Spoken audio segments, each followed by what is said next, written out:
Hi, I'm Stewart Spinks and welcome to episode 320 of my podcast, Beekeeping Short and Sweet.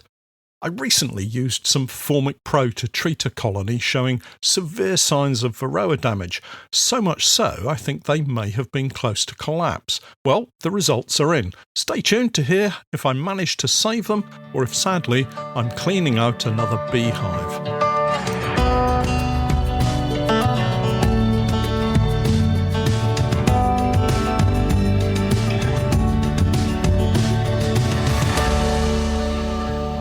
Beekeeping Short and Sweet, a beekeeping podcast for the inquisitive beekeeper with a short attention span. A beekeeper, in fact, just like me. Hi everyone, it's yet another beautiful sunny morning here in Norwich, and it's continuing to stay quite warm too. Daytime temperatures are holding up in the high teens and low 20s Celsius, but the slow switch to autumn is definitely here. We've had some fantastic misty mornings with the sun burning through and producing some lovely afternoon weather. My regular weather app changed almost immediately. I predicted 2 weeks of sunny weather last week, so now we appear to be heading towards a more unsettled period of sunshine and showers with a few thunderstorms mixed in, and it looks like some of the UK may get some torrential rain. Not something the bees have ever really liked, thunderstorms that is, and I for one won't be out in a thunderstorm anytime soon inspecting my colonies. Daytime temperatures, however, for me are holding up nicely, certainly enough to allow me to have a quick check on those remaining colonies I still have any concerns about, and those are very limited, to be honest. We have several colonies with a single super on. These I'm hoping might produce a little ivy honey, but for the most part we can now leave colonies alone until we come to the oxalic acid treatments later in the winter. If you've watched my videos recently, you'll have seen the Formic Pro treatment, and I'm relieved to say it has actually worked out well for the colony in question. You'll remember it had quite severe deformed wing virus, lots of newly emerged adult workers with crumpled and deformed wings, a sure sign that there is a potential Varroa build-up and treatment is required. I've actually discovered another one that needs treatment urgently, so we're going to use Formic Pro again as it's now getting so late in the year. Just on that, how did I discover another colony that needs treatment when I'm not inspecting all the colonies right now? It's a valid question. Well, it all comes down to how observant you are, or I am, in the apiary, in watching your bees and how they appear around the hive entrance. It's another great reason too for having more than one colony. There's always something to then compare with. So we were giving the Heathermoors colonies one last check. It was midweek last week and really quite warm in the sunshine. The apiary is lined with ivy, which is in flower, and the colonies were very busy with lots of bees out foraging, but also quite a few showing adults on orientation flights right outside the hive entrance. All that is, apart from a couple. These two were noticeably quieter. Very little activity at the entrance, with only a few bees flying out to forage. My immediate reaction was one of dread, thinking more about chronic bee paralysis virus than anything else. I have last year to thank for that, of course. Well, it turned out not to be CBPV, but instead just a simple Varroa problem, something I knew we could treat and recover from. I used the last remaining pack of the old Formic Pro and have ordered some more to treat next week. So you see, it's not always essential to open every hive and inspect to spot that something is amiss. Watch carefully at the entrance and it will give you clues as to what might be going on inside the hive and whether you need to do anything about it. Anyway, back to the colony that I had previously treated over at the Fishing Lakes apiary. The treatment had been in for about 2 weeks, and upon checking, we found the 2 pads that had contained the Formic Pro treatment had dried out completely into solid card-like rectangles. It had obviously evaporated and done its thing. Now to find out if it had been worth what I considered to be the risk of using this treatment. Just to add, the way the hive was set up was as follows: open mesh floor, well, a floor with a small section in the middle that covers maybe a quarter of the overall area with mesh in it. These are honeypore hives, if you recall from the videos. Next comes the brood box. The Formic Pro strips were on top of the brood frames, a queen excluder on top of that, the super, coverboard and roof all sitting on top of that. I left the entrance in. That decision was made on the basis that the treatment was out of date and possibly not as effective as a new pack might have been. The following inspection of the brood box revealed, quite remarkably, to my mind, no signs of any deformed wing virus, no signs of any Varroa, and a healthy brood nest area with eggs and brood in all stages. Now I know some of you will be saying to yourselves, there's nothing remarkable in that. It's what you find each time when you treat with Formic Pro. Well, my experiences with Formic Pro in the past, as Miteway Quick Strips, has been anything but simple, with queens absconding, colonies evacuating hives en masse, and generally what felt like carnage within the hive more often than not. I'd probably got it all set up wrong in what I was doing previously. I'm not necessarily blaming the product, it just seemed a very destructive, harsh treatment. This time, however, it seems to have worked perfectly well. You would be hard-pressed to see anything within this brood nest area to give any clues as to the near miss we had just recently. No signs of Varroa and no signs of deformed wing virus. Now I call that a success. So what next for this colony? Well, not much, to be honest. They had quite a bit of food on board. We'll supplement with fondant in the coming weeks, and with a little luck they'll be making it through the winter months and become a strong part of our spring honey production group next year. At the same time as checking out this apiary, I also found another very small colony that had become queenless. There was no option available to me at this time of the year other than uniting them, and my method shown in a recent video threw up several questions about the process that I had used, and I thought I would clarify that today.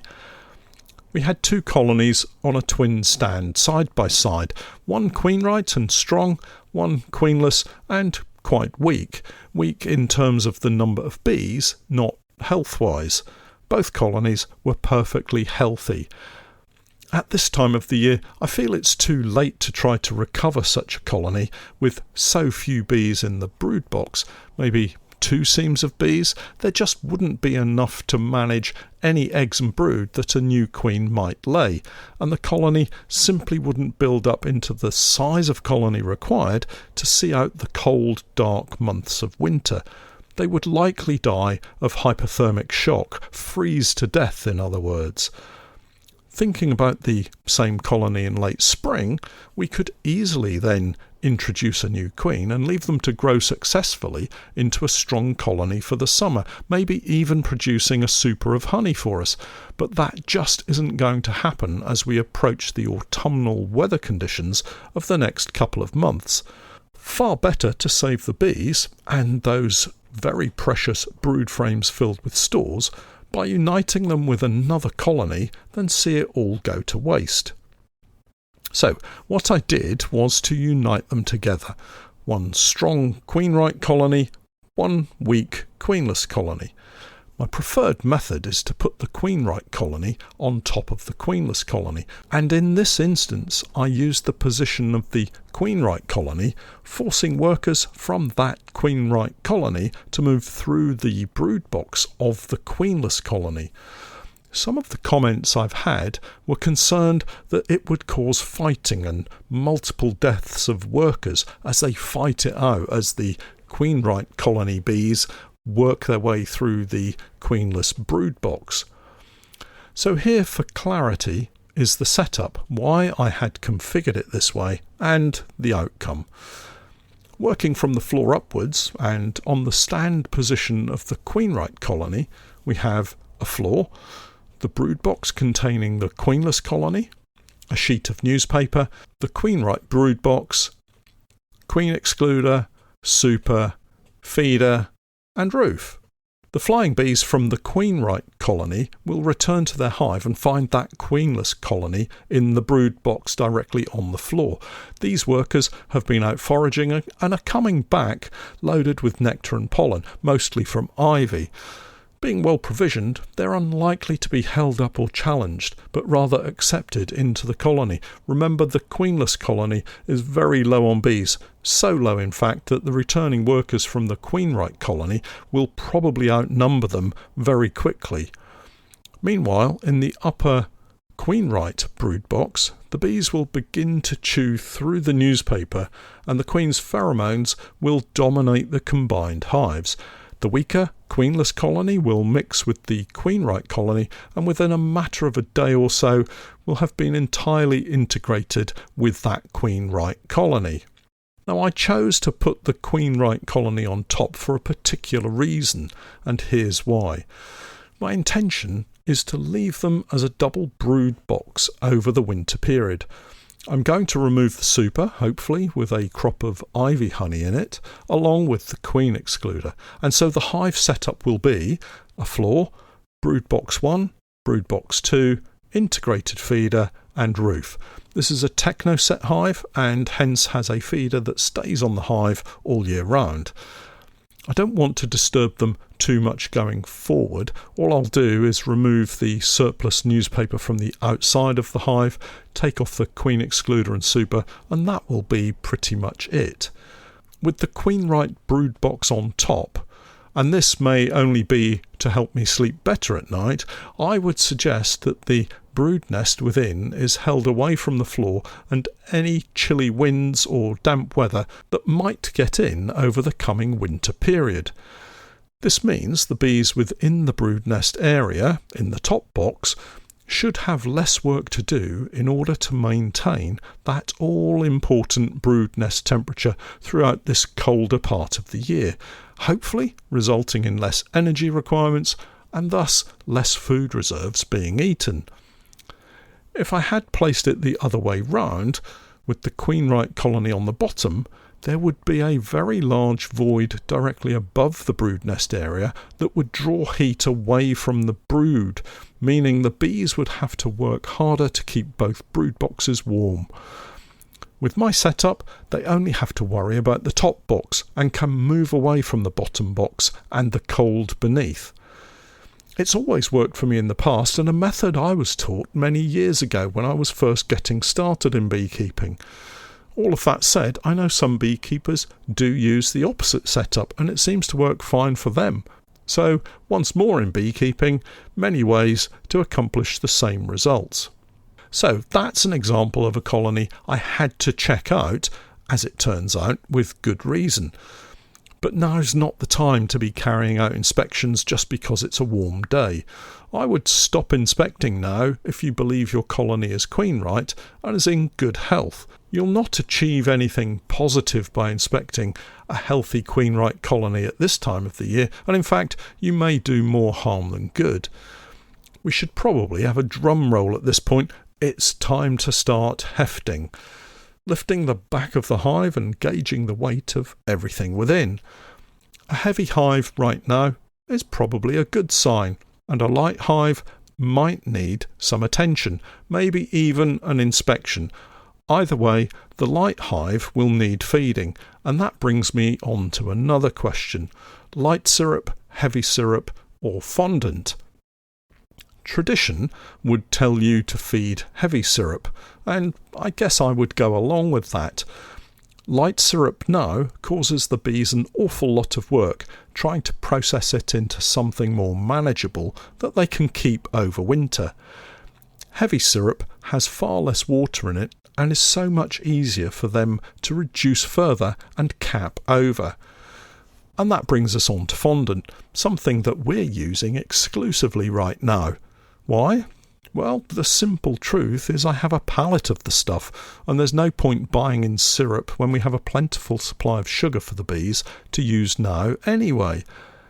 Our bees process it quickly, adding water to it to turn it into storable food. Certainly, if our nukes are anything to go by, the bees are using it very quickly and effectively and have needed additional packs most weeks. It also has the added advantage of not spilling everywhere and creating a robbing opportunity, another benefit for a busy beekeeper. We cut the fondant into pre-wrapped packs to keep them from drying out, cut to size to fit into the feeder section of the nukes, and this easily cuts to size to fit into the integrated feeder on the Technoset hives. Another example of not following what the books and other beekeepers tell you that you have to do at this time of the year. If it works for you doing something slightly different, then who are they to tell you otherwise? Finally, if you do inspect your bees right now and find there are no eggs or brood, please don't immediately assume that they're queenless. It might simply be a brood break, as we've found with some of our colonies. If your queen is marked and you spot her, don't assume that she's failed. Just close them up and leave them be. It will most likely turn out to be just fine. Actually, it's another good reason why you shouldn't inspect at this time of the year. You're only going to find something else to worry about and give you sleepless nights. If you must do something, get into the shed and start to organise your equipment. Boxes will need cleaning, some may need repairing, extraction equipment needs washing and drying properly before it gets too cold, and don't forget, your honey crop needs to be secured in buckets or jars and enjoyed. I really do hope you've had a good crop of honey this year. Do let me know how you've got on. I'd love to hear from you. Well, that's it for this week. Don't forget to check out my website www.norfolk-honey.co.uk and for my latest videos and podcasts with more updates, tips and techniques, it's the same Patreon page www.patreon.com/Norfolk Honey. And remember, I'm Stewart Spinks and that was Beekeeping Short and Sweet.